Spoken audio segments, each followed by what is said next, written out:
पुरी के समुद्र तट के पास, जहां लहरें रात दिन टकराती रहती हैं, वहीं खड़ा है जगन्नाथ मंदिर।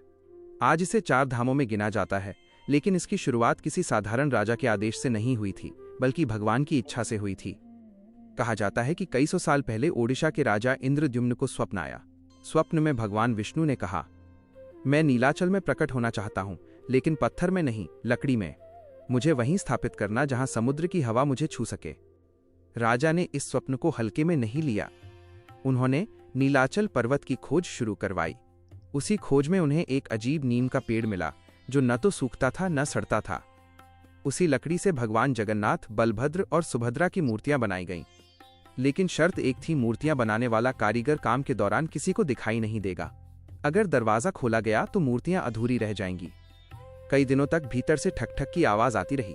एक दिन अचानक आवाज बंद हो गई। रानी को चिंता हुई। दरवाजा खुलवाया गया।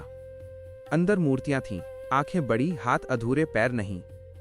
राजा घबरा गया, लेकिन उसी रात स्वप्न आया, इन्हें जैसा है वैसा ही रहने दो, यही मेरा स्वरूप है। यहीं से जगन्नाथ मंदिर की कहानी शुरू होती है। समय बीतता गया। 11वीं शताब्दी में राजा अनंतवर्मन चोड़गंगदेव ने इस मंदिर को भव्य रूप दिया। पत्थर का विशाल मंदिर बना, लेकिन भगवान आज भी लकड़ी के ही रहे। यही कारण है कि हर 12 से 19 साल में नवकलेवर होता है। पुरानी मूर्तियां बदली जाती हैं, जैसे भगवान नया शरीर धारण करते हों। मंदिर धीरे धीरे प्रसिद्ध होता गया, लेकिन रहस्य भी बढ़ते गए। मंदिर के शिखर पर लगा सुदर्शन चक्र, पुरी में कहीं से भी देखो, हमेशा सामने दिखता है। दिशा बदलो, रास्ता बदलो, लेकिन चक्र की दिशा नहीं बदलती। शिखर पर लगा ध्वज हमेशा हवा के उल्टी दिशा में लहराता है। वैज्ञानिक आए, उपकरण लगाए, लेकिन आज तक पक्का जवाब नहीं मिला।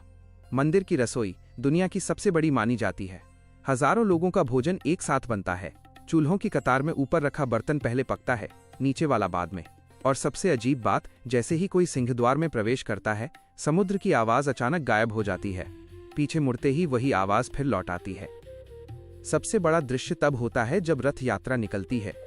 साल में एक बार भगवान खुद मंदिर से बाहर आते हैं। राजा झाड़ू लगाता है, आम आदमी रस्सी खींचता है। यहां भगवान और भक्त के बीच कोई दीवार नहीं। इसीलिए कहा जाता है, जगन्नाथ सिर्फ भगवान नहीं, लोकनाथ हैं।